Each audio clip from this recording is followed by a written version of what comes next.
علم القرآن خلق الإنسان علمه البيان الشمس والقمر بحسبان والنجم والشجر يسجدان والسماء رفعها ووضع الميزان ألا تطغوا في الميزان وأقيموا الوزن بالقسط ولا تخسروا الميزان والأرض وضعها للأنام فيها فاكهة والنخل ذات الأكمام والحب ذو العصف والريحان فبأي آلاء ربكما تكذبان خلق الإنسان من صلصال كالفخار وخلق الجان من مارج من نار فبأي آلاء ربكما تكذبان رب المشرقين ورب المغربين فبأي آلاء ربكما تكذبان مرج البحرين يلتقيان بينهما برزخ لا يبغيان فبأي آلاء ربكما تكذبان يخرج منهما اللؤلؤ والمرجان فبأي آلاء ربكما تكذبان وله الجوار المنشآت في البحر كالأعلام فبأي آلاء ربكما تكذبان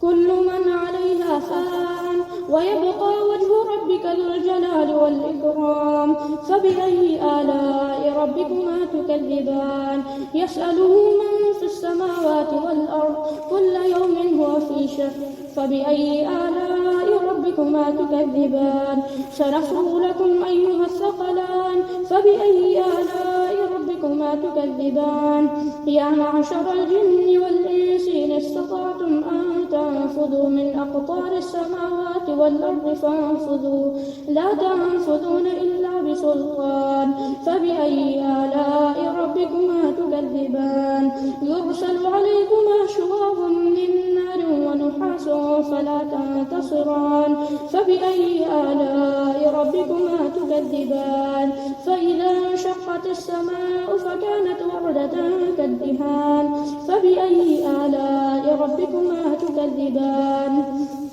فيومئذ لا يسأل عن ذنبه إنس ولا جان فبأي آلاء ربكما تكذبان يعرف المجرمون بسيماهم فيؤخذ بالنواصي والأقدام فبأي آلاء ربكما تكذبان هذه جهنم التي يكذب بها المجرمون يطوفون بينها وبين حميم آن فبأي آلاء ربكما تكذبان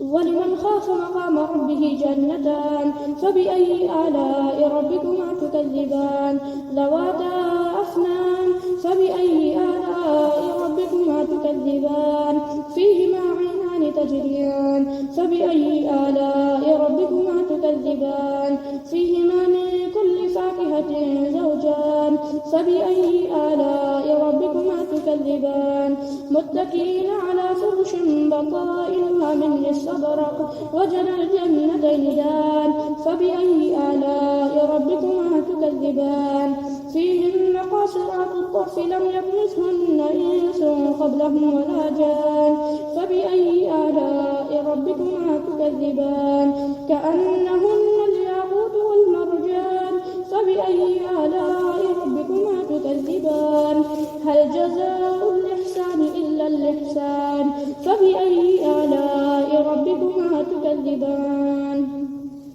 ومن دونهما جنتان فبأي آلاء ربكما تكذبان مدهامتان فبأي آلاء ربكما تكذبان فيهما عينان نضاختان فبأي آلاء ربكما تكذبان